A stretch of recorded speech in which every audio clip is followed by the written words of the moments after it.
On today's episode of Fixin' Shit, we have a leaky water pipe. Let's fix it.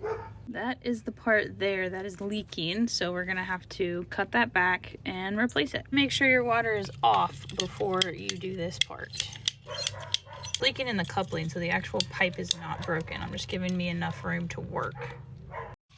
I'm gonna wait a second for the rest of the water to drain out of the pipe before I continue, because then I will be able to work.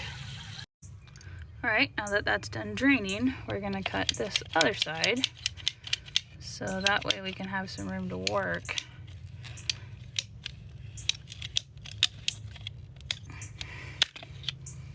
So, all right, a little bit of a leak here.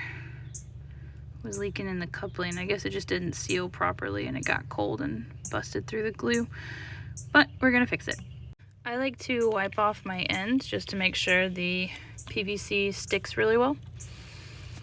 Now I've got my glue. I'm using the blue Wet and Dry. This glue is awesome because you can use it in wet conditions and it'll still stick. It also sets really, really fast, so you have to be super, super quick. Just give it a little twist to make sure it stays on. And here I'm going to measure this pipe and cut it down so it will fit in order to put another coupling to connect the two pipes back together. And if you don't like messy jobs, I would not suggest this because it got all over my hands. I was covered in mud and PVC glue for the remainder of the day, and that was not fun. Once that piece was in place, I measured this coupling here, and this is no fun. If you've ever fixed plumbing before, you know how unfun this is. You have to jam the two pieces together and hope they stick.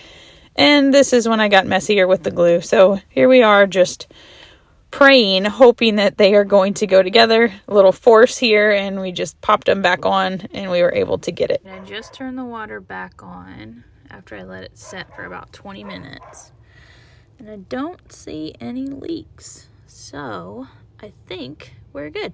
Now we just have to cover it back up.